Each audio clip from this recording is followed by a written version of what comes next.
नमस्कार। मैं आपके साथ आज फिर एक बार बात करने के लिए आई हूं और आज का टॉपिक जो मुझे दिया गया है आस्था फाउंडेशन की तरफ से, बहुत बहुत शुक्रिया मुझे अपॉर्चुनिटी देने के लिए, है गट हेल्थ। कैसे मोटापा बढ़ाता है और कैसे जो डायबिटिक पेशेंट्स हैं उनका पेट बार बार खराब होता रहता है और उसके लिए ऐसे हालात में उन लोगों को क्या करना चाहिए। तो दोस्तों, सबसे पहले नया साल बहुत करीब है।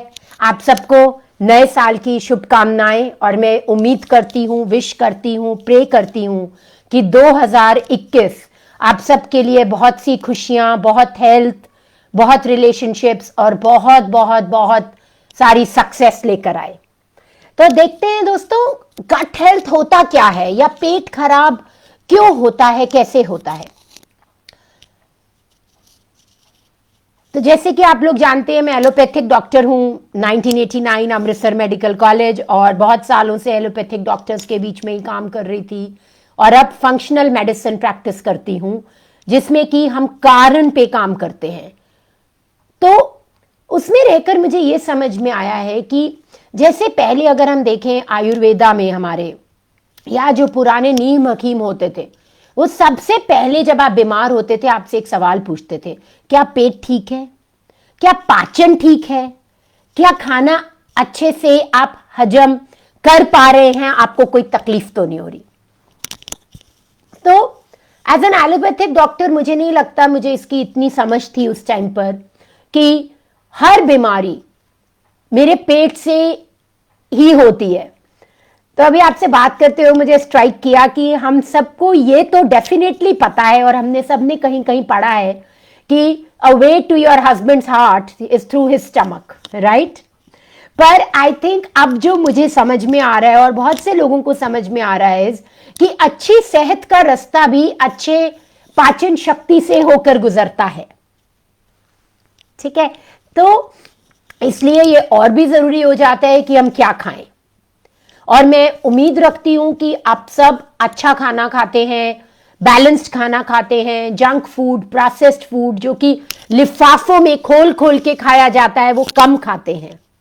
ठीक है, पर उसके आगे क्या जरूरी है समझना, जो हम शायद समझ नहीं पा रहे हैं या उतना ध्यान नहीं दे पा रहे हैं।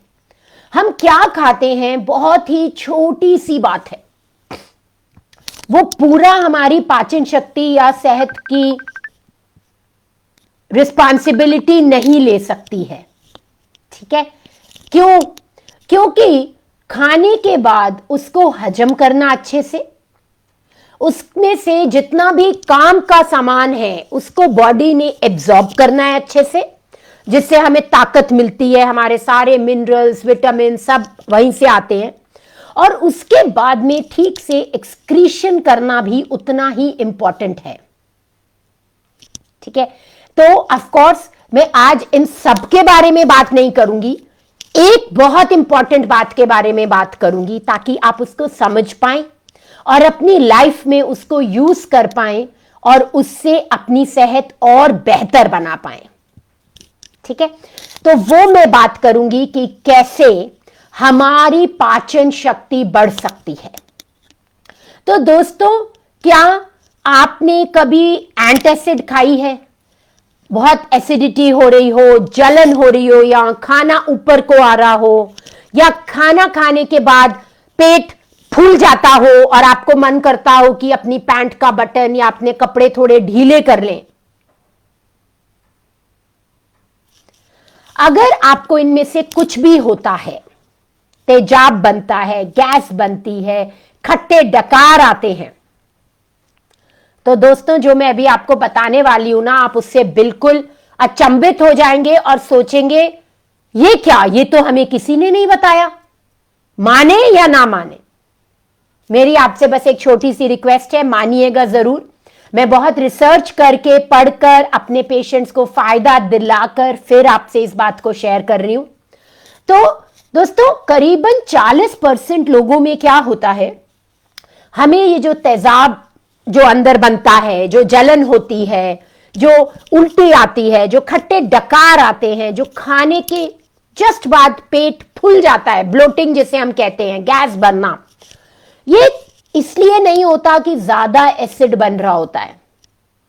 40% लोगों में दोस्तों एसिड क्या होता है, कम बन रहा होता है। आपने क्या आज तक ये बात सुनी है पहले? अगर सुनी है तो मुझे कमेंट सेक्शन में प्लीज बताइए कब और कैसे।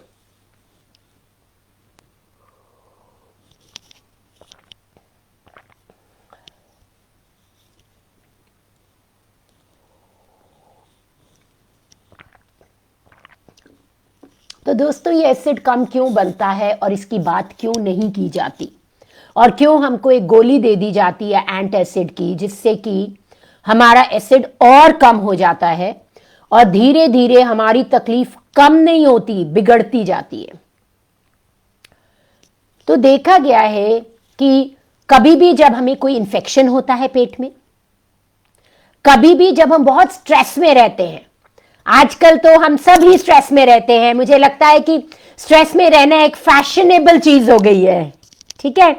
तो क्या होता है, हमारा जो पेट होता है उसकी जो आंतरें होती हैं, अंदर की लाइनिंग, वो सही से एसिड रिलीज नहीं कर पाती है, ठीक है।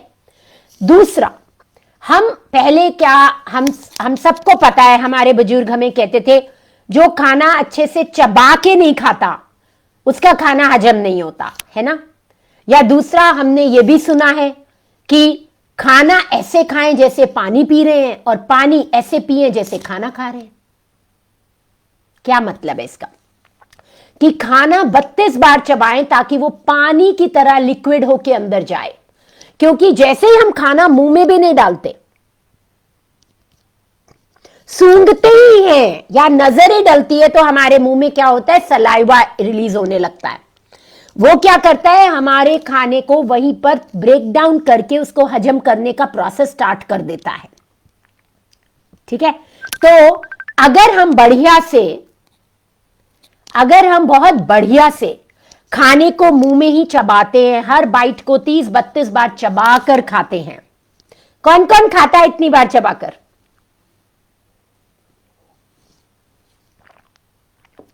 तो हमारे पेट को ज्यादा काम नहीं करना पड़ता है, तो वो कम एसिड में भी गुजारा कर लेता है। पर आजकल क्या हो रहा है, आजकल तो हम डालते हैं, वो चबाना तो दूर की बात, जब तक वो अंदर ही पहुंचेगा हम दूसरी गराई निगल रहे होते हैं, क्योंकि या तो हमको कहीं भागना होता है, या हमारे दिमाग में विचार इतनी रफ्तार से भाग रहे होते हैं कि ये चबाने का जो काम है वो तो हम कर ही नहीं पाते हैं। तो इससे क्या होता है, हमारे पेट पे एसिड ज्यादा बनाने का दबाव पड़ता है। आप समझ रहे हैं ना दोस्तों मैं क्या कह रही हूं? तो इन सब कारणों की वजह से हमारे पेट में एसिड कम होने लग गया है। 30 से 40 साल के ऊपर के लोगों में वैसे ही एसिड कम बनता है। अब जब एसिड कम बनता है तो क्या होता है, हमने मुंह में तो खाना चबाया नहीं अच्छे से, हमारे पेट में खाना चबाने के लिए एसिड और एंजाइम्स की जरूरत थी। एसिड कम बना तो खाना वहां भी नहीं चबाया गया अच्छे से। जब खाना अच्छे से नहीं चबाया गया होता तो वो क्या करता है, एक तो अंदर जाके उससे न्यूट्रिशन नहीं अच्छे से एब्जॉर्ब किया जा पाता इंटेस्टाइन में, पर दूसरा क्या होता है, वो फर्मेंट होने की प्रोबेबिलिटी क्रिएट हो जाती है, ज्यादा गैस बनने लगती है, ब्लोटिंग होने लगती है और हमें बहुत भारी भारीपन लगता है, खट्टे डकार आते हैं। और इसका कारण ये नहीं है कि एसिड ज्यादा बन रहा है, इसका कारण ये होता है कि एसिड कम बन रहा है, हम अच्छे से खाना चबा नहीं रहे, हमारे पेट में कोई इंफेक्शन हो रखा है, या हमारे दिमाग में सोच विचार बहुत ही स्पीड से चल रहे हैं जिससे हमारे पाचन शक्ति कमजोर हो रही है। तो दोस्तों इसलिए इस टाइम पर हमें क्या करना है, अब मुझे पता है आपके दिमाग में ये चल रहा होगा कि मैं कैसे पता करूं कि मुझे ये जो सब सिम्टम्स होते हैं, ठीक है, उसकी वजह ज्यादा एसिड बनना है या कम एसिड बनना है। आप जानना चाहते हैं क्या? बहुत ही सिंपल टेस्ट है। टेस्ट क्या है? एप्पल सिडर विनेगर आप सबने सुना होगा। आप खाने के बीच में एक ढक्कन मतलब 5 ml एप्पल सिडर विनेगर को आधे ग्लास पानी में डाल के पिएं और देखें कि क्या आपकी डाइजेशन खाने के बाद, क्या आपको पहले से ज्यादा लाइट लग रहा है, क्या कम तेजाब बन रहा है, क्या जो पेट फूलता था वो कम फूल रहा है अब। अगर आपको इनमें से कुछ भी लग रहा है तो दोस्तों मतलब आप एसिड कम बना रहे हैं। अब जिन लोगों को अल्सर है पेट में, कभी भी किसी ने बताया है कि यार तुझे अल्सर है, वो लोग एप्पल सिडर विनेगर नहीं लेंगे, उनको बहुत जलन होगी। कभी अगर आपने एप्पल सिडर विनेगर ले लिया, आपको नहीं पता था और बहुत जलन हुई, तो आप क्या करेंगे? बेकिंग सोडा आधा चम्मच 1 ग्लास पानी में डाल के पी लेंगे तो आपको आराम मिल जाएगा। अब अगर आपका एसिड कम बन रहा है तो क्या क्या आप कर सकते हैं? एज अ डॉक्टर देखिए, मैं तो क्या करती हूं, एसिड की दवा दे देती हूं जो बिटेन के नाम से आती है, ठीक है। पर हमारे पास बहुत सारे घरेलू नुस्खे हैं जो आप यूज कर सकते हैं। पहला, खाने के बीच में या जस्ट खाने से पहले आप एप्पल सिडर विनेगर लेते रहें। 5 ml हर खाने के बीच में लें, उससे आपका हाजमा बेटर होगा अगर एसिड कम है तो।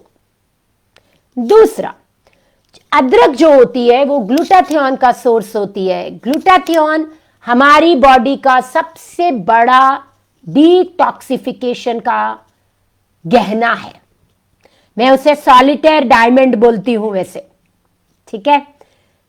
तो आपको उस अदरक को पतला पतला काट लेना है छिलकर, उसको एक कांच की बोतल में डाल देना है और उसके ऊपर एक नींबू निचोड़ देना है। छोटी कांच की बोतल में इतना बड़ा अदरक के टुकड़े को पतला पतला काटकर उसमें एक नींबू निचोड़कर उसको बोतल में रख देना है और खाने के साथ, ठीक है, उसमें थोड़ा नमक भी डाल सकते हैं आप, खाने के साथ काला नमक अच्छा रहेगा। आपने 5-7 टुकड़े रोज खाने हैं उसके। धीरे धीरे कर कर आपका एसिड बढ़ने लगेगा, पर यह ध्यान रहे, एक तरफ आप एसिड बढ़ा रहे हैं तो तब तक वो सब आदतें जो एसिड कम करती हैं वो नहीं करनी है। अदरवाइज ऊपर से पानी खोलेंगे, नीचे से लीक होता जाएगा, कभी भी बाल्टी भरेगी नहीं, है कि नहीं? तो तब तक आपको क्या ध्यान रखना है? खाना अच्छे से चबाकर खाना है। जब खाना खाना है तब क्या करना है? टीवी नहीं देखना है, फोन नहीं देखना है, ज्यादा बात नहीं करनी है, बस खाने के साथ वो आपका टाइम है। आराम से खाना है। आप देखेंगे आपको एक तो खाने से बहुत ही आनंद आएगा, दूसरा आप देखेंगे आप कम खाकर भी ज्यादा भरा हुआ फील करेंगे, अच्छा फील करेंगे, एनर्जेटिक फील करेंगे, ठीक है। तो आप ये प्लीज करिए और मुझे बताइएगा कि आपको कैसा लगा। अगर आप इसको करते हैं और मुझसे शेयर करते हैं कि आपको कैसा लगा, फायदा हुआ कि नहीं हुआ। बहुत सारे दोस्तों डायबिटिक पेशेंट्स में ये दिक्कत आ रही है और आप जब ये ठीक करते हैं, आपका डाइजेशन, पाचन अच्छा होता है तो आपकी शुगर लेवल्स भी बेटर होती हैं। एक और बात मैं आपको बताना चाहती हूं कि जब हमारा ये डाइजेशन ठीक नहीं होता, एसिड कम बन रहा होता है, एक और जो चीज से हम जूझते हैं फिर वो है मोटापा। डायबिटीज के साथ साथ ज्यादा इंफेक्शंस होने की प्रोबेबिलिटी हो जाती है हमारे पेट में, तो हमें कीड़े मकोड़े ज्यादा आसानी से वार कर पाते हैं क्योंकि आप कमजोर हो गए हैं, आपका तो घर की मशीनरी ठीक ही नहीं चल रही, ठीक है। तो इसलिए ये बहुत ही जरूरी है कि अपनी इम्यूनिटी के लिए, अपने मोटापे के लिए, अपनी डायबिटीज के लिए और बहुत सी और बीमारियों के लिए हम ध्यान रखें कि हम अननेसेसरीली एंटासिड्स नहीं खा रहे हैं, हम अननेसेसरीली आधे पाचन के साथ नहीं जी रहे हैं, हम बिना वजह के अपने शरीर को तकलीफ में नहीं डाल रहे हैं। आपका कोई भी सवाल हो आप मुझे लिख के भेजिए, मैं आपको जरूर जवाब दूंगी। आप ये करिए, मैं आपके साथ अगली बार फिर मिलूंगी और हम बात करेंगे कि हम जो पेट खराब होता है उसके और क्या कारण हैं, और खास तौर पे कॉन्स्टिपेशन कब होता है। और कॉन्स्टिपेशन या इरिटेबल बाउल सिंड्रोम, जिसमें कि हम हर बार खाने के बाद वॉशरूम जाते हैं और हमें 2 से 3 बार से ज्यादा बार दिन में अपना पेट साफ करने के लिए जाना पड़ता है, उन चीजों में हम क्या कर सकते हैं, कैसे कर सकते हैं और कैसे सेहतमंद रह सकते हैं। ठीक है, तो जैसे मैंने आपको बताया कि अगर आपको दिल्ली से पटना जाना है, ठीक है, तो टिकट बुक करा ली का मतलब है आपने खाना देख लिया अच्छा क्या खाना है। ठीक है, क्या उतने से आप पहुंच जाएंगे पटना? नहीं पहुंचेंगे। आपको फ्लाइट वाले दिन पे एयरपोर्ट जाना, पैकिंग करनी होगी, एयरपोर्ट जाना होगा, फ्लाइट में चढ़ना होगा, फिर वहां उतरेंगे तब आप पहुंचेंगे, है ना। ऐसे ही खाने का है, टिकट तो बुक हो जाती जब हम खाना राशन घर डालते हैं, पर उसकी पूरी जर्नी ठीक से करनी पड़ती है ताकि हम अपनी डेस्टिनेशन पे पहुंच पाए, है ना। तो सिमिलरली पहली डेस्टिनेशन एयरपोर्ट पे पहुंचे, हम अपने पेट में खाने का पाचन बढ़िया करते हैं, ये पता लगाते हैं कि एसिड कम है कि ज्यादा है, और फिर उसको ठीक करने की कोशिश करते हैं। ठीक है, कुछ लोगों के एसिड ज्यादा बनता है, उसका एक बहुत बड़ा कारण है कि उन्हें किसी ना किसी खाने से एलर्जी होती है। तो वो जो लोग हैं, जब वो पहला टेस्ट उन्होंने कर लिया और देख लिया क्या हो रहा है, तो उन लोगों को कुछ खाने हैं जो 2 या 3 हफ्ते के लिए बंद करने हैं और फिर देखना है कि उनकी एसिडिटी कम हो रही है कि नहीं। कौन कौन सा खाना है वो? गेहूं का अनाज, तो आप ragi, bajra, fox millet, brown top millet, ये सारे मिलेट्स खा सकते हैं, पूसो मिलेट, कोडू मिलेट, पर आटा बंद करना है, राई बंद करना है और जौ बंद करनी है, वो नीले नहीं। आपको दूध का सेवन नहीं करना है, पर आप दही का सेवन कर सकते हैं, देसी घी का सेवन कर सकते हैं। आपको मूंगफली नहीं खानी है क्योंकि वो इरिटेट करती है, अंडा नहीं खाना है और सोया प्रोडक्ट्स नहीं खाने हैं। आप 2 हफ्ते के लिए ये खाना छोड़ के देखिए और देखिए क्या आपका डाइजेशन बेटर होता है, क्या आपको अच्छा लगता है, एसिड कम बनता है पेट में। आई एम श्योर ये दोनों में से एक वजह ही होगी जो आपकी पाचन शक्ति को कम कर रही होगी, कमजोर कर रही होगी। आप इसको करिए और फिर मुझे बताइए कि आपका कोई सवाल है, आपको कैसा लगा, और मैं आपसे अगले महीने फिर मिलती हूं। Thank you Aastha foundation for inviting me every time, telling me मुझे आना है और कुछ शेयर करना है। अगले महीने फिर मिलती हूं और हम बात करेंगे कब्जी की, और वो कैसे डायबिटीज, ओबेसिटी और कैंसर जैसी बीमारियों में हमें से बचा भी सकती है और उनके करीब पहुंचा भी सकती है अगर हम उसका ध्यान ना रखें तो। तब तक के लिए नया साल बहुत बहुत बहुत मुबारक हो आपको, बहुत सी खुशियां लाए, हेल्थ लाए, सुकून लाए। Thank you everybody and have a great time.